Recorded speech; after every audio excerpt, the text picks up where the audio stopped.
everyone. Today I am talking from Colossians 4, verse 4 to 5. It's a very interesting one, actually. And I'm reading from the NIV Bible. And it says, "Pray that I may proclaim it clearly as I should. Be wise in the way you act towards outsiders. Make the most of every opportunity." Bluetooth. Oh. Is there a system playing? Bluetooth connected. Can anyone hear that? I'm not sure if it's mine, but I'll continue. So when I read this verse,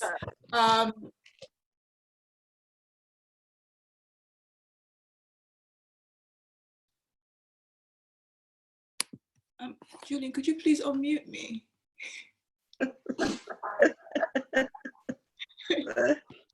Sorry, guys. We will all be muted. Okay, I'll just start anyway. When I was reading this verse, first thing that came to my heart, or what I noticed, was that it started with a verb, an action verb as such. So it said pray, which was further qualified, like in the next line, saying that I should proclaim it clearly. And here Paul was talking about the message of the gospel, so the good news that Jesus came to earth to save us, and that we have an eternity with him forever, and he saved us from all our sins. And to me, it highlighted the importance of prayer as a key element of a key action we need to do before we proclaim the message to anybody. As I said before, Paul's reference to the message was the good news of the gospel, that Jesus, the Messiah, had come to get rid of all our sins, and it's something that we should still be telling the world today, because he came not only for us, he came for them as well, and he wants to have that relationship with them. And then when I thought about how oh, sorry, Helen, we're looking at Colossians 5. Colossians, sorry, I can't hear you. Colossians chapter 4, verse 4 to 5. Okay, thank you. And when I think about how I apply that verse to my life, I was thinking about the opportunities I have had to proclaim the gospel to other people. At times it's been full-blown saying, Jesus came to save you, you've got a future with him, you just need to accept Jesus, he loves you. And other times it's just being a listening ear to someone who's going through a tough time, or giving a word of encouragement to somebody else. That's the way I found I've proclaimed the gospel. And I found when I've been most effective is when I've taken the time to pray before either talking to somebody or putting myself in a position where I'm listening to their story. Sometimes we don't always have the time to give a full-blown sit down, coffee in hand, and pray with the sun beaming on our skin. Sorry, I'm a bit theatrical like that. And pray to God and this is what's happening. Other times, okay, sometimes it's just a quick prayer up in your heart going, God, I'm about to speak to this person. Give me the right words to say. And I think all of that is right. There's a time to sit and pray and hear from God. And there's a time to just say, Lord, help. I'm speaking to this person. And it can also be, I always find even saying a quick prayer, just when an impromptu conversation happens, and just saying, help, please, give me the right words. I think that's all part of how sort of praying before we speak, especially when we're proclaiming the gospel. Yesterday, we heard that Tom has moved on and he's gone to be with God. The day before, Pete, the paramedic who some of you knew, I didn't know him, but it's funny, I've heard so many good news and so many great things about him. And we find ourselves that we are living in this period of uncertainty, and there's a lot of fear. And when I think about Paul, and if he was here with us, what he would say, I think he would say, Still proclaim the gospel, but pray before you do. There's a right message at the right time, as I've said before. Sometimes it's just full blown, just telling them everything. Other times it's just listening to what the person is saying, understanding their pain and where they're coming from, especially in terms of how they perceive God, because that will give you an insight into, and give you, I guess, the insights to speak wisely into the situation.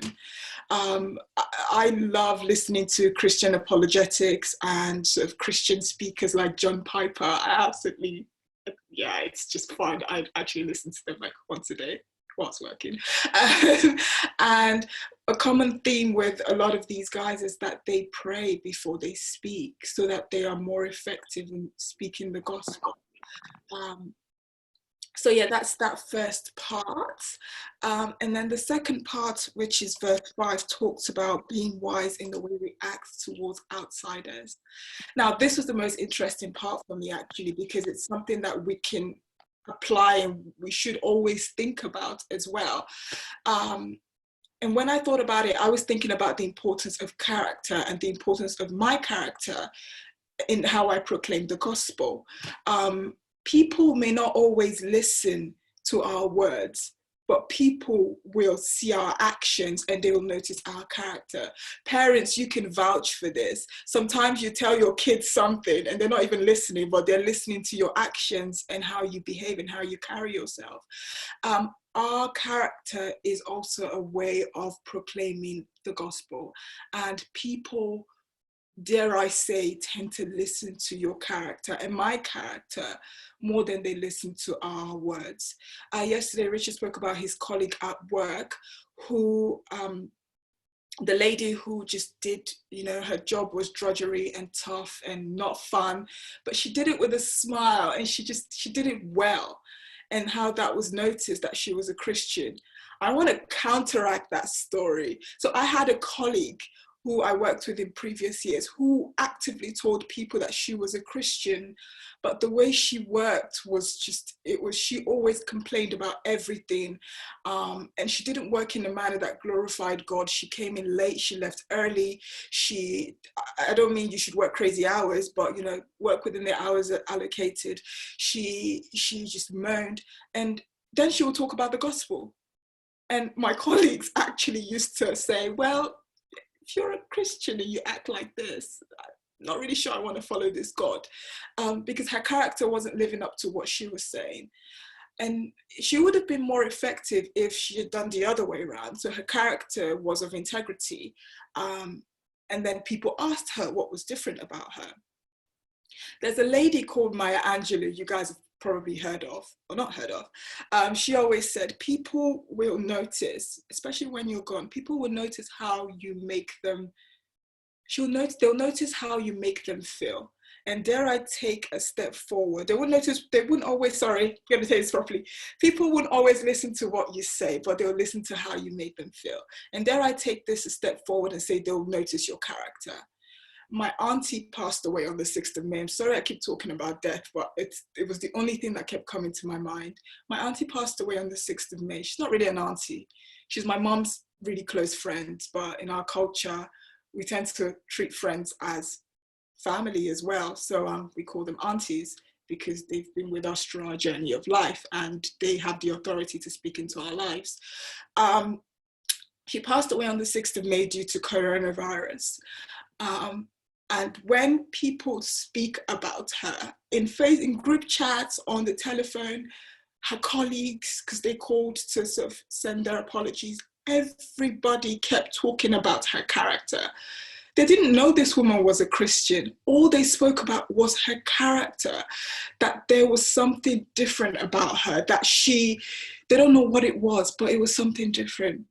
And dare I say, that is the way we ought to live in this world today. We may not always have an opportunity to full-blown speak.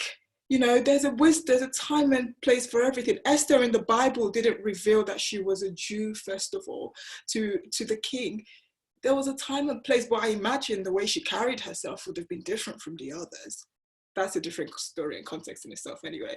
Another story I wanted to share about, a bit more closer to home, was a time in our lives when, some of you know this time, it was a very difficult time for us. We were homeless.